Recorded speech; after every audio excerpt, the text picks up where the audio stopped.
This is the story of the Odogwuasi, the gossip man that destroys people's marriages.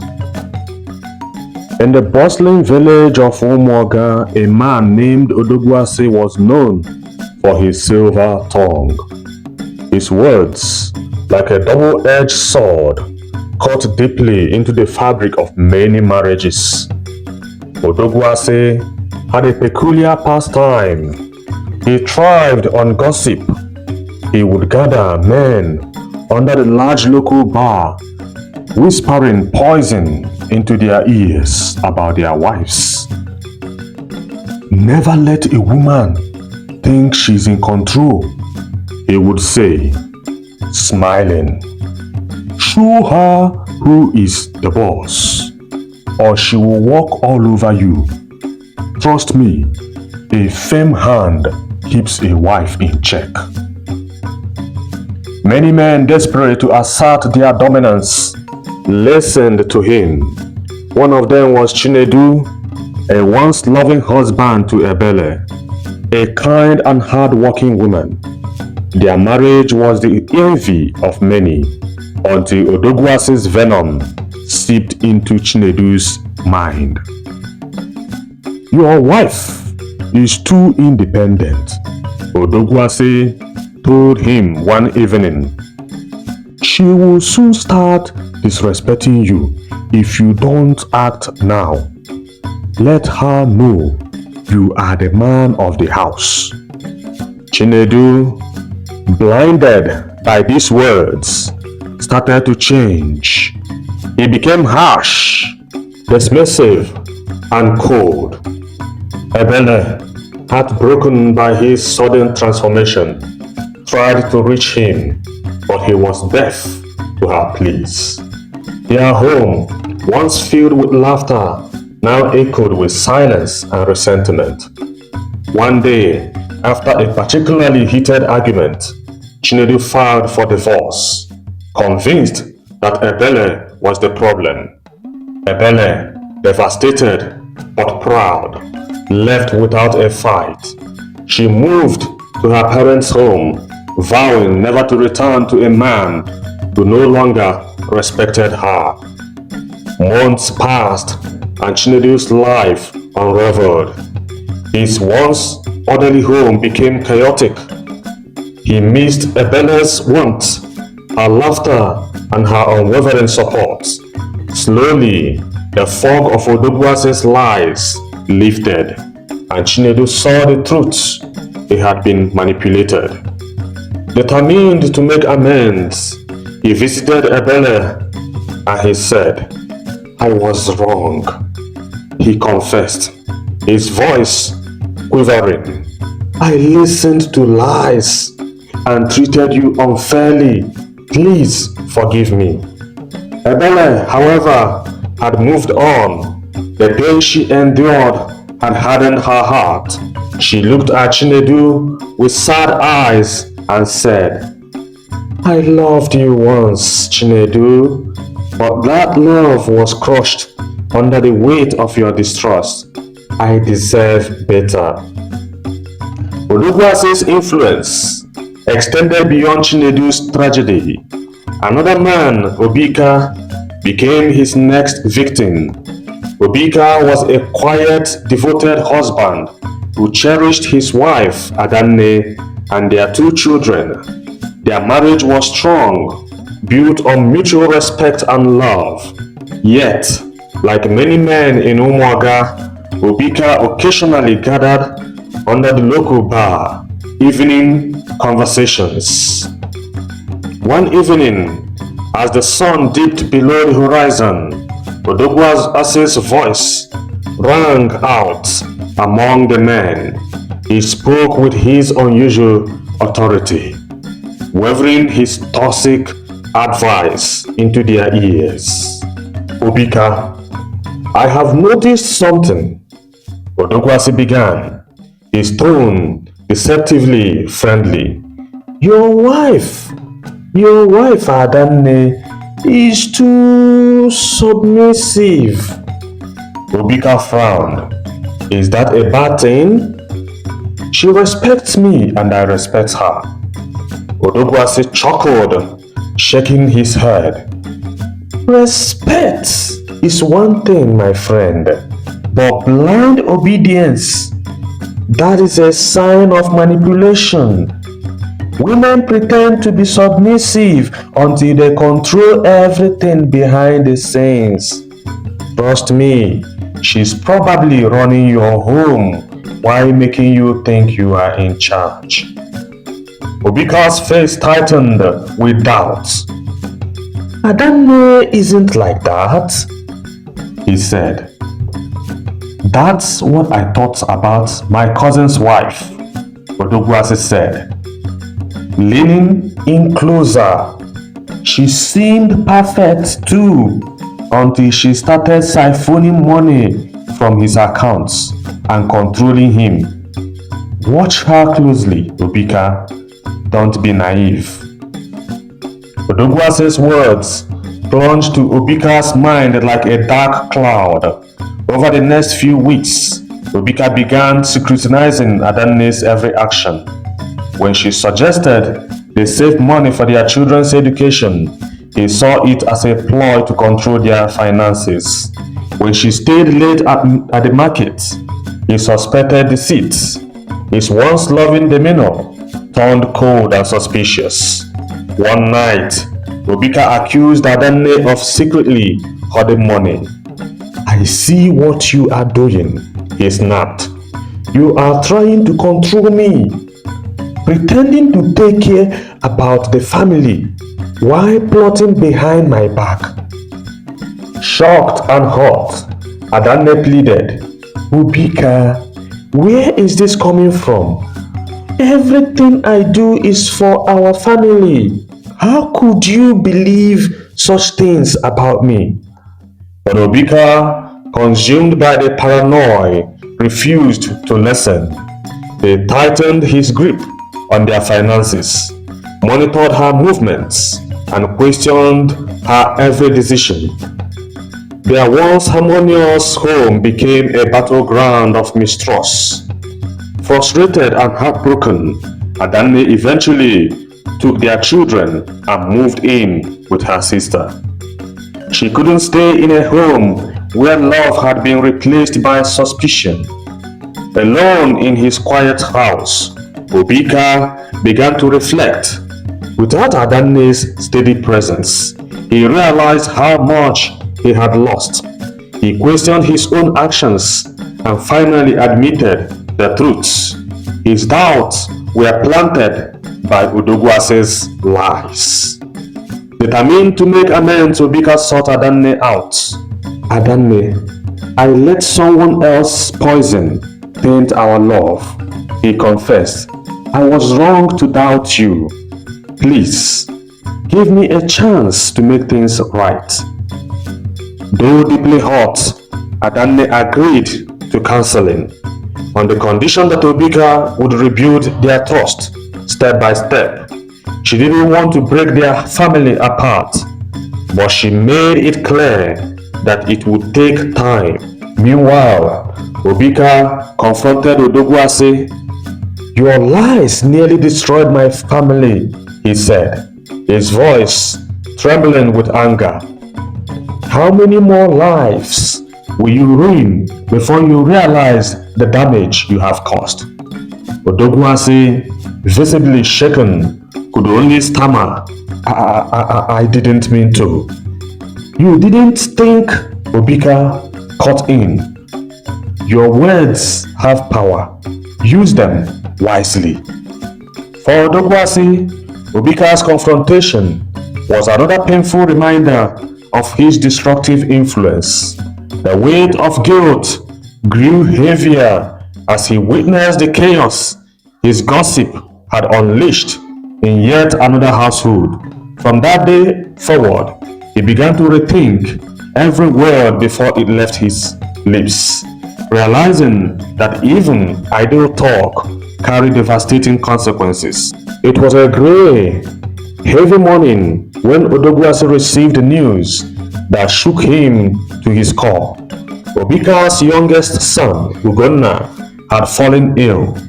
The boy, barely 6, had always been full of life, his laughter echoing through the village as he chased his friends. Now, he lay weak, feverish, his tiny body wrecked with pain. Obika and Adanne had taken Ugonna to the village clinic, but the doctor gave grim news.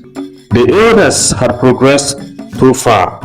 A specialist in the city could save him, but it will require urgent action and a substantial amount of money that was no longer within Obika's reach.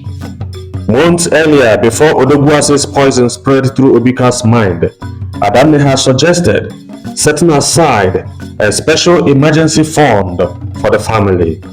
Obika is convinced by Odogwuasi's lies that Adanne was manipulating him, had rejected the idea and taken complete control of their finances.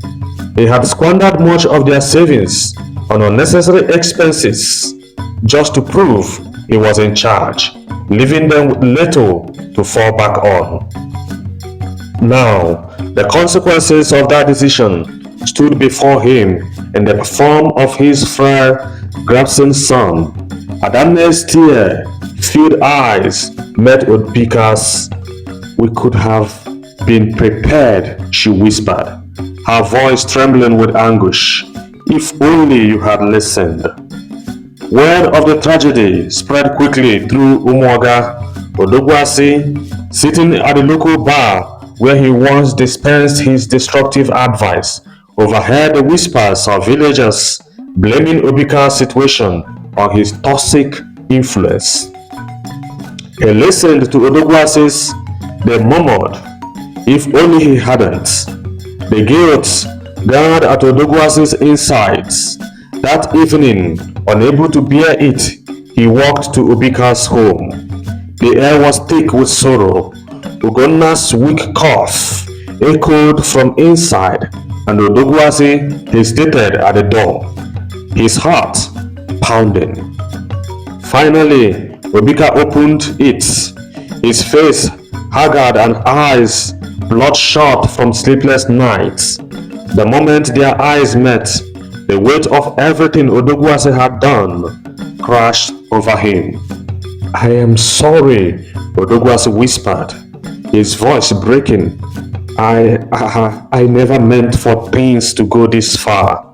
Obika stared at him, silent for a long time before stepping aside. Odogwuasi entered the house, seeing Adanne by Ugonna's side, holding the boy's hand, whispering soft prayers. She glanced up, her gaze like a dagger piercing through Odogwuasi's soul. You came to see what your words have done?" she asked coldly. "Or are you here to spread more lies?" Odogwuasi fell to his knees. "I didn't know. I thought I was just talking. I never realized." His voice cracked, tears streaming down his face. "I have ruined so many lives, but this is unbearable." Obika clenched his fist. "Your words made me distrust the woman who loved me. Your words made me blind to what mattered most. And now my son is paying the price." Odogwuasi sobbed, the weight of his guilt unbearable. "Let me help," he begged. I'll sell everything I owe. Give you whatever you need to save Ugonna. Please, let me try to fix this." Adanne shook her head. "Some things, Odogwuasi, can't be fixed with money. But if you want to help, then do more than pay. Change. Stop ruining lives with your gossip." In a desperate bid to redeem himself, Odogwuasi sold his farmland, his livestock, even his prized motorcycle and car, and handed every coin he raised to Obika. It wasn't enough, but it was a start. With the villagers rallying together, They raised the remaining funds and Ugonna was rushed to the city for treatment. Days passed, each one torturous. For Odogwuasi, he couldn't sleep, couldn't eat. The weight of his past actions bore down on him like a relentless storm. He spent hours at the village shrine begging for forgiveness, not just from the gods, but from the families he had destroyed. When the news finally arrived, it brought both relief and sorrow. Ugonna had survived, but his recovery would be long and difficult. The boy's laughter, once so bright, was replaced by a quiet, fragile hope. Odogwuasi, though relieved, couldn't shake the image of Ugonna's suffering. He realized his words had consequences far beyond what he could see. Every lie, every piece of harmful advice, he had sown pain into the hearts of families. He stood once more at the local bar, but this time not to gossip. Instead, he gathered the villagers and spoke, his voice trembling with emotion. "I have been a fool," he confessed. "I thought words were just wind, but they are seeds, and I have planted thorns in the lives of many. I am sorry. I will spend the rest of my life undoing the harm I have caused." Meanwhile, Kama paid a visit to Odogwuasi. His wife, Amaka, had grown weary of his secretive ways and constant absence. She too became the target of gossip from other men in the village who sought revenge for their broken marriages. "You deserve a better man," they told Amaka. "Odogwuasi spends his time ruining other families. Who knows what he's hiding from you?"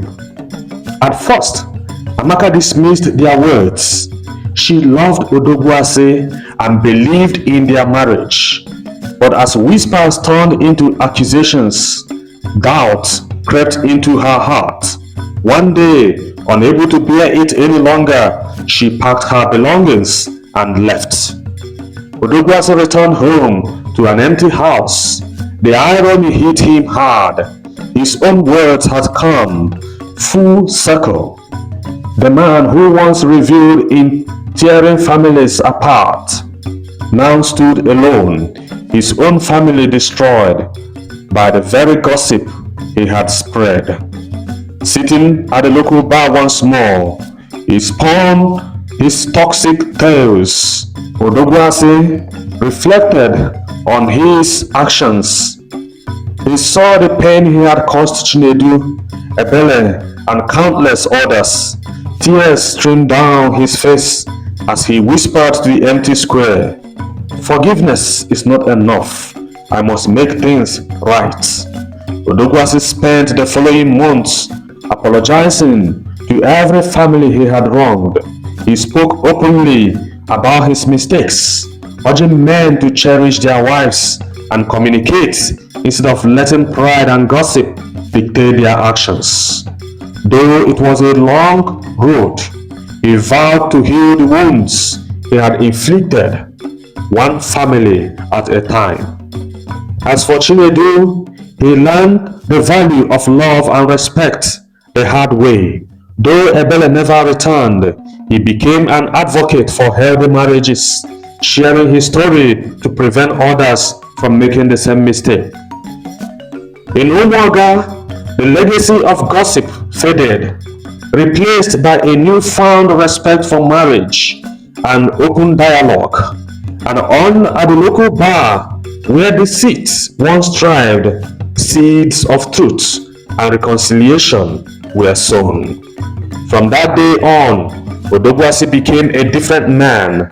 He spoke only words of kindness, cautioning others against the dangers of gossip. His regret was a painful burden, but it became the foundation of his redemption. Though he could never fully erase the damage he had done, He devoted his life to ensuring no one else in Umuoga would suffer the same fate. Please, respect your family, respect your wife, respect your husband. Live peacefully, listen to no gossip. This is the story of Odogwuasi, the gossip man.